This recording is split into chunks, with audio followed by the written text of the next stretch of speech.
Katipunan at Himagsikang Pilipino. Pagkatuklas ng Katipunan. Dumami ang bilang ng kasapi ng Katipunan. Lumaganap ang samahan hanggang lalawigan. Nagkaroon sila ng madalas sa pagpupulong gabi-gabi kung kaya nagkaroon ng pagdududa ang mga praile tungkol dito. Isinangguni ni Padre Mariano Gil ang kanyang nababalitaan sa Gobernador General, ngunit hindi siya pinansin nito. Ganoon din si General Bernardo Ecaluz, Gobernador Militar ng Maynila. Hindi binigyang halaga ang kanyang ibinalita tungkol sa mga lihim na pagpupulong na nagaganap. Natuklasan ang lihim ng samahan noong Agosto 19, 1896.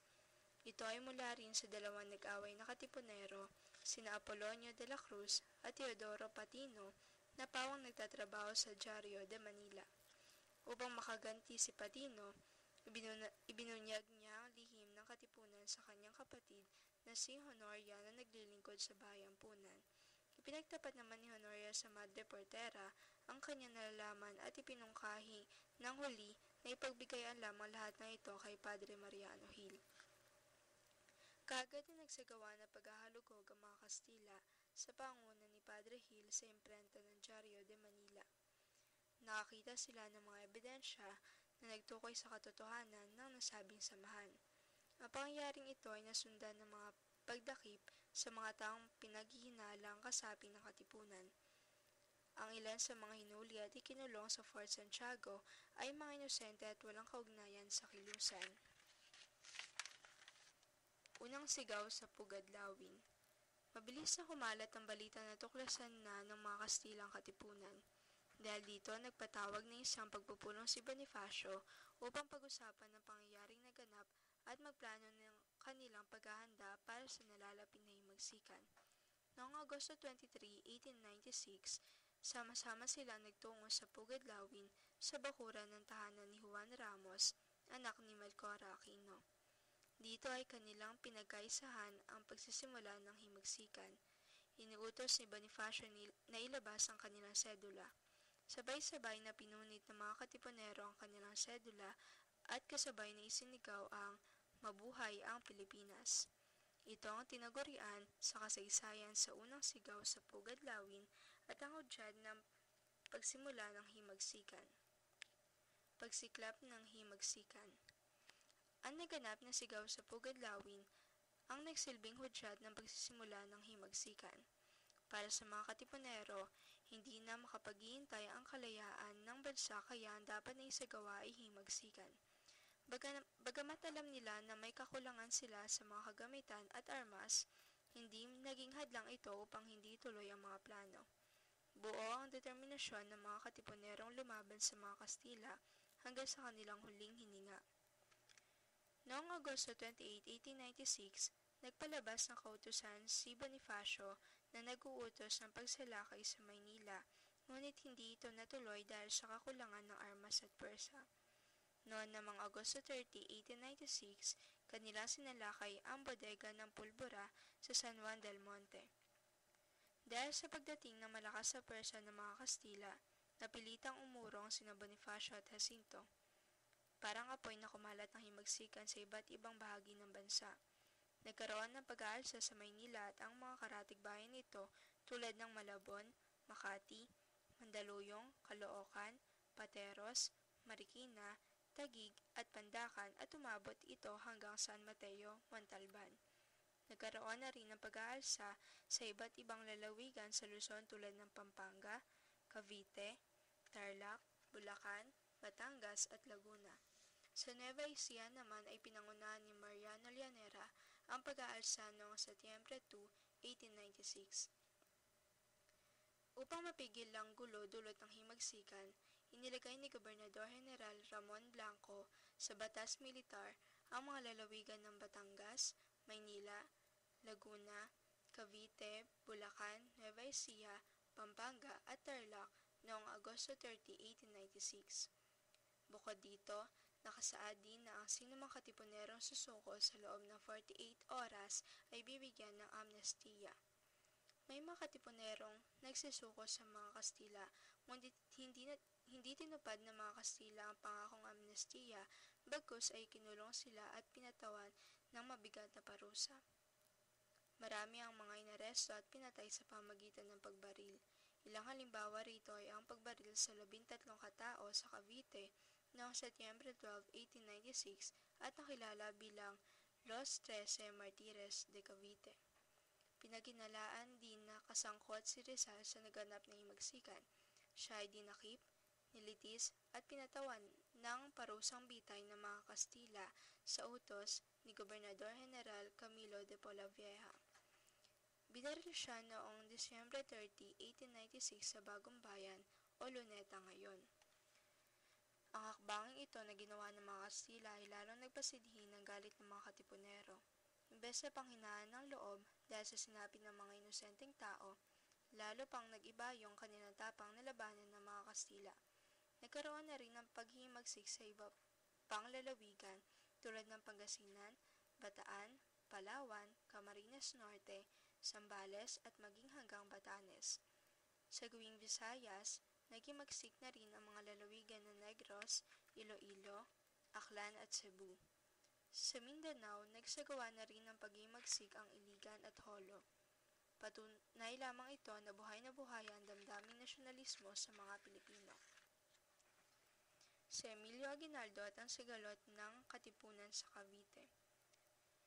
Mula sa lalawigan ng Cavite, naging tanyag ang isang pinuno ng mga revolusyonaryo na si Emilio Aguinaldo.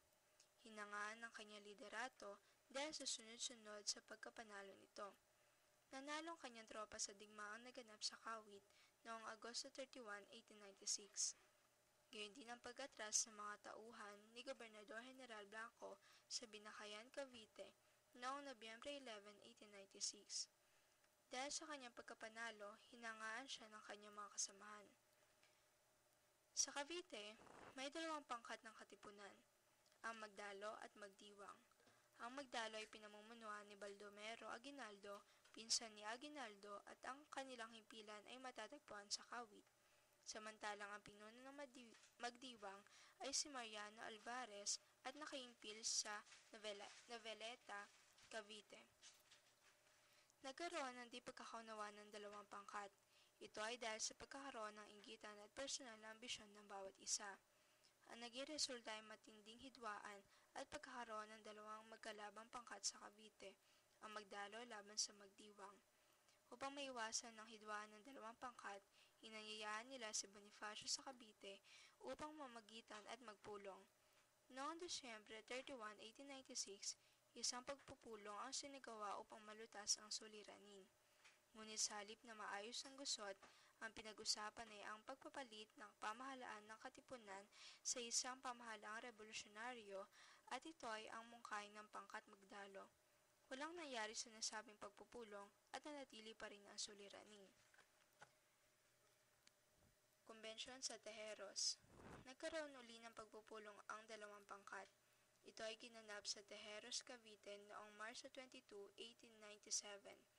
Ang layunin ng pagpupulong ay wakasan na alitan ng dalawa, ang Magdalo at Magdiwang. Ngunit sa halip na ang suliranin ang bigyang pansin, natuon ang usapan sa kung dapat ba o hindi dapat na magtatag ng bagong pamahalaan kapalit ng Katipunan. Ayon sa pangkat ng Magdalo, panahon na upang palitan ang pamunuan nito kung kaya panahon na sa pagtatag ng pamahalaang revolusyonaryo. Para naman sa Magdiwang, hindi na dapat pang palitan ang kilusan dahil ito ay isa ng matatag na samahan, may pamahalaan, pamunuan at saligang batas na sinusunod ng bawat kasapi nito. Dahil dito, nagkaroon ng mainitang pagtatalo ang dalawang pangkat. Upang malutas ang usapin, pumayag si Bonifacio na magtatag ng bagong pamahalaan sa kasunduan kung sino man ang mahalal ay dapat igalang ng bawat isa. Sinangayunan ito na lahat. Ang mga nahalal ay sina Emilio Aguinaldo o Pangulo, Mariano Trias o ang pangalawang Pangulo, Artemio Ricarte o ang Kapitan General, Emilio Riego de Dios o Direktor ng Digmaan, at Andres Bonifacio o ang Direktor ng Interior. Tinutulan ni Daniel Tirona, isang Magdalo ang pagkahalal ni Bonifacio bilang Direktor ng Interior, Ayon sa kanya, ang dapat sa nabanggit na posisyon ay isang abogado. Nainsulto si Bonifacio sa ginawa ni Tirona at iniutos sa bawiin na sinabi. Sa halip na bawiin, si Tirona ay nagmadaling lumabas. Dahil sa pangyayaring ito ay pinawalang bisa ni Bonifacio ang naganap na eleksyon at ang bagong tatag na revolusyonaryong pamahalaan dahil sa hindi pagtupad sa mga napagkasunduan ng pagpupulong. Ang Konbensyon ng Tejeros ang nagbigay daan sa pagkakatatag ng pamahalaang revolusyonaryo kapalit ng katipunan. Kaakibat na rin ito ang pagkakahalal ng bagong pamunuan ng pamahalaan at ang tuluyang pagkakahati ng mga revolusyonaryo sa kanilang pakikipaglaban sa mga dayuhan. Paglilitis at pagpatay kay Bonifacio. Nakarating na sa kaalaman ni Aguinaldo ang naganap sa nakasunduan sa Naik at kaagad na nagpalabas siya ng kautusan na dakpin ang pangkat ni Bonifacio na nasa barangay Limbon, Indang, Cavite. Nagkaroon ng engkwentro ang dalawang pangkat at nasugatan si Bonifacio sa pangyayari. Bumuo na isang konsehong pamunuan ni Aguinaldo na maglilitis kay Bonifacio. Iniharap ang kaso kay Bonifacio, rebelyon at sedisyon. Sedisyon sa dahilang hindi pagkilala sa pamahalaan ni Aguinaldo at rebelyon sa salang paglabag at paglaban sa pamahalaan. Tumagal ang paglilitis mula Abril 29 hanggang Mayo 4, 1897. Bagaman walang sapat na ebidensya laban sa magkapatid na Bonifacio at Procopio, sila ay nagkasala sa pamahalaan at ang parusa ay kamatayan. Noong Mayo 8, 1897, ginawa ang pagpapatapon sa halip na kamatayan ng parusa sa magkapatid, ngunit dahil sa pagsalungat ni General Mariano Noriel o tagapayong militar ni Aguinaldo, ipinalik sa parusang kamatayan ng hatol sa magkapatid. Aniya, mapanganib ang dalawang magkapatid at kung sila ay bubuhayin pa ay maaari silang magtatag uli ng samahan at kumalaban sa pamahalaan. Noong Mayo 10, 1897,